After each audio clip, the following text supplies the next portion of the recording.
ஒரு ஊரில் ஒரு பெரிய மனுஷர் இருந்தார். அவருக்கு பணமும் பேரும் புகழும் நிறையாவே இருந்தது. எல்லாரும் அவருக்கு மரியாதை கொடுப்பாங்க. அவர் தலைமையில் மட்டும்தான் எல்லாமே நடக்கும். ஆனாலும் அவர் ஒரு நாளும் மற்றவங்கிட்ட தன்னை பெரிய மனுஷன் அப்படின்னு காட்டிக்கவே மாட்டார். ஒரு நாள் மந்தையில் நின்று அங்கே இருக்கவங்க கூட அந்த பெரியவர் பேசிக்கிட்டு இருந்தார். அந்த ஊருக்கு புதுசாக வந்த ஒருத்தர் பெரியவர்கிட்ட சாதாரணமாக பேசிட்டார். அங்கே இருக்கவங்க இவர் யாருன்னு தெரியுமான்னு சொல்ல போனாங்க. ஆனால் அந்த பெரியவர் சிரிச்சுக்கிட்டே, நானும் இந்த ஊரில் ஒருத்தன் தான் அப்படின்னு சொல்லிட்டாரு. அந்த ஒரு வரி புதுசாக வந்தவருக்கு மனசில் நிம்மதியை கொடுத்துச்சு.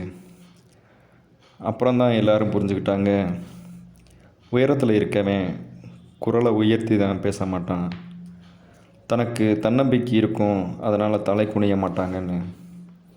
கதிர் அதிகமாக இருந்தால் மட்டும்தான் நெல் தலை குனியும். பணிவு என்பது தாழ்ச்சி இல்லை, உயரமான உள்ளத்தின் அடையாளம். திருக்குறள். பணிவுடையான் இன்சொலான் ஆதல் ஒருவருக்கு அணியல்ல மற்றும் பிற. குறள் 95. பொருள். ஒரு மனிதனுக்கு அழகு என்னன்னா அவன் பணிவாக பேசுகிறது தான். அதுதான் அவனுக்கு உண்மையான ஆபரணம்.